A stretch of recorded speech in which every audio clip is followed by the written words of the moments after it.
ওদিকে মুকেশ আম্বানি ছোট ছেলের বিয়েতে খরচ করছেন 5,000 কোটি টাকা।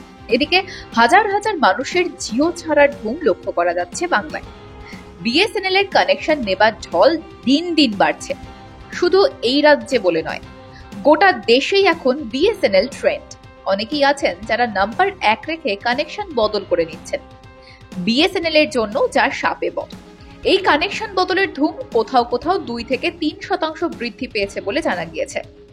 বিএসএনএল এর এই প্রাপ্তি নিঃসন্দেহে খুব একটা বড় বিষয়, কিন্তু তারপরেও একটা প্রশ্ন থেকে যাচ্ছে। নতুন গ্রাহক যারা আসছেন সেই সংখ্যাটা তো নেহাত কম নয়, আর ভবিষ্যতেও অনেকটা বাড়বে, কিন্তু সেই সকল গ্রাহকদের ধরে রাখার মতো ক্ষমতা বিএসএনএল দেখাতে পারবে? অনিশ্চয়তার এই প্রশ্ন এখন আড়ালে আবদালে উঠলেও বিএসএনএল এই বিষয়ে দারুণ কনফিডেন্ট। কেন, সেটাই বলছি। দেশের আদি অকৃত্রিম একমাত্র রাষ্ট্রায়ত্ত টেলিকম সংস্থা বিএসএনএল, যে ভারতে টেলিকম সেক্টরের কিং মেকার ছিল, তাকেই জিও এয়ারটেলের মতো বেসরকারি টেলিকম সংস্থার দৌরাত্মে ভিক্ষের থালা হাতে নিয়ে বসতে হয়। প্রতিযোগিতায় পিছিয়ে পড়তে পড়তে একেবারে শেষ বিন্দুতে এসে ঠেকেছিল বিএসএনএল এর অবস্থা। যখন বিএসএনএল প্রায় মৃতপ্রায়, সেই মুহূর্তে বিএসএনএল এর পাশে দাঁড়ালো টিসিএস। আর কথাতেই আছে, টাটা এমন একটা বিশ্বস্ত ব্র্যান্ড, সে যেখানেই হাত দেয় ভারতবাসীর কাছে সেটাই পরশ পাথরে সামিল হয়ে যায়। বিএসএনএল এর ক্ষেত্রেও সেটাই হলো। টিসিএস পরশ পাথর হয়ে ধরা দিতেই দেশ জুড়ে ব্যাপক ট্রেন্ড চালু হয়ে গেল। তারপরেই বিএসএনএল নিজের হারানো মুকুট ফিরে পেতে চলেছে। জানা যাচ্ছে শুধুমাত্র বাংলাতেই প্রথম 10 দিনে 45,000-এর বেশি মানুষ বিএসএনএল কানেকশন নিচ্ছেন। তার মধ্যে শুধু কলকাতায় সংখ্যাটা ছাড়িয়ে গিয়েছে 16,000। গত 10 দিনে যে হারে বিএসএনএল কানেকশন দিচ্ছে, তাতে আগের তুলনায় সংখ্যাটা যেন 5 থেকে 6 গুণ বেড়ে গিয়েছে। তারা অনেকেই শুধু নাম্বারটা এক রাখছেন, বদলে দিচ্ছেন নেটওয়ার্ক।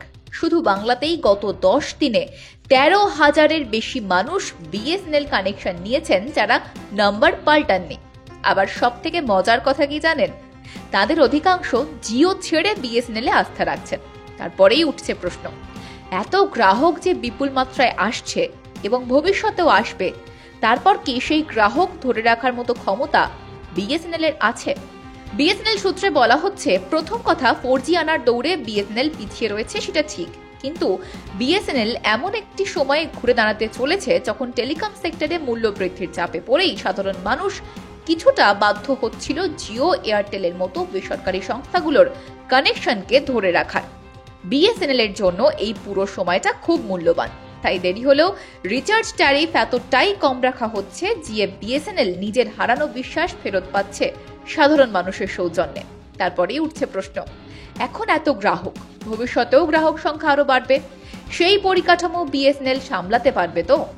সংস্থার তরফ থেকে বলা হচ্ছে সম্ভব, কারণ বিএসএনএল এর পাশে রয়েছে টিসিএস মানে টাটা। বিএসএনএল এর তরফ থেকে বলা হচ্ছে, দেশ যতই এখন 5G বা 6Gর দিকে এগোক, দেশের বৃহৎ অংশের মানুষ এখনো 4Gতেই বিশ্বাস রাখছেন। তাই টিসিএস এর প্রযুক্তিগত সহায়তা কোনোভাবেই বিএসএনএল-কে পিছিয়ে পড়তে দেবে না, বরং বেসরকারি সংস্থাগুলোর এই ইঁদুর দৌড়ে কার্যত এগিয়ে থাকবে বিএসএনএল। রীতিমতো টেক্কা দেবে জিও এয়ারটেলকে। গ্রাহকদের জন্য বিএসএনএল নিয়ে আসছে হেল্প ডেস্ক, যেখান থেকে গ্রাহকরা সব তথ্য একই সঙ্গে পেয়ে যাবেন। সব মিলিয়ে 4G পরিষেবাকে টিসিএস এর হাত ধরে এতটাই উন্নত করতে চাইছে বিএসএনএল যে জিও এয়ারটেলকে পিছনে ফেলে দিতে খুব একটা বেশি সময় লাগবে না বলেই মনে করা হচ্ছে।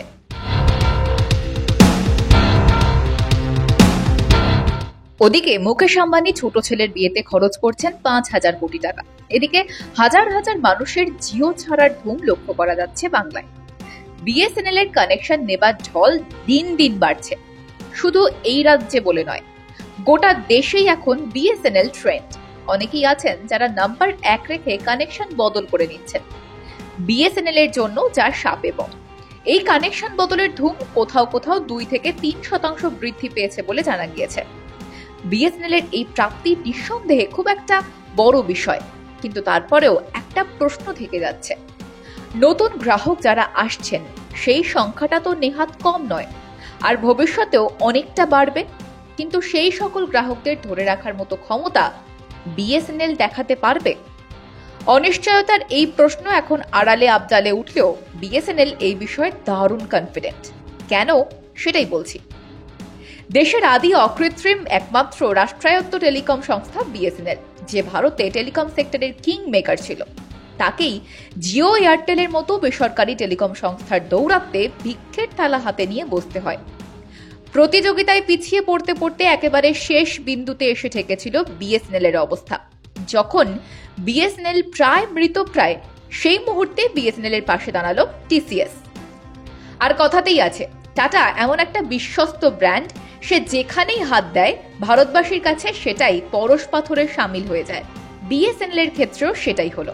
টিসিএস পরশ পাথর হয়ে ধরা দিতেই দেশ জুড়ে ব্যাপক ট্রেন্ড চালু হয়ে গেল। তারপরেই বিএসএনএল নিজের হারানো মুকুট ফিরে পেতে চলেছে। জানা যাচ্ছে শুধুমাত্র বাংলাতেই প্রথম 10 দিনে 45,000-এর বেশি মানুষ বিএসএনএল কানেকশন নিচ্ছেন। তার মধ্যে শুধু কলকাতায় সংখ্যাটা ছাড়িয়ে গিয়েছে 16,000। গত 10 দিনে যে হারে বিএসএনএল কানেকশন দিচ্ছে, তাতে আগের তুলনায় সংখ্যাটা যেন 5 থেকে 6 গুণ বেড়ে গিয়েছে। তারা অনেকেই শুধু নাম্বার ট্যাগ রাখছেন, বদলে দিচ্ছেন নেটওয়ার্ক। শুধু বাংলাতেই গত 10 দিনে 13,000-এর বেশি মানুষ বিএসএনএল কানেকশন নিয়েছেন, যারা নাম্বার পাল্টাননি। আবার সব থেকে মজার কথা কি জানেন? তাদের অধিকাংশ জিও ছেড়ে বিএসএনএল এ আস্থা রাখছেন। তারপরেই উঠছে প্রশ্ন, এত গ্রাহক যে বিপুল মাত্রায় আসছে এবং ভবিষ্যতেও আসবে, তারপর কি সেই গ্রাহক ধরে রাখার মতো ক্ষমতা বিএসএনএল এর আছে? বিএসএনএল সূত্রে বলা হচ্ছে, প্রথম কথা, 4G আনার দৌড়ে বিএসএনএল পিছিয়ে রয়েছে, সেটা ঠিক। কিন্তু বিএসএনএল এমন একটি সময়ে ঘুরে দাঁড়াতে চলেছে যখন টেলিকম সেক্টরে মূল্য বৃদ্ধির চাপে পড়েই সাধারণ মানুষ কিছুটা বাধ্য হচ্ছিল জিও এয়ারটেলের মতো বেসরকারি সংস্থাগুলোর কানেকশনকে ধরে রাখার। বিএসএনএল এর জন্য এই পুরো সময়টা খুব মূল্যবান। তাই দেরি হলেও রিচার্জ ট্যারিফ এতটাই কম রাখা হচ্ছে যে বিএসএনএল নিজের হারানো বিশ্বাস ফেরত পাচ্ছে সাধারণ মানুষের সৌজন্যে।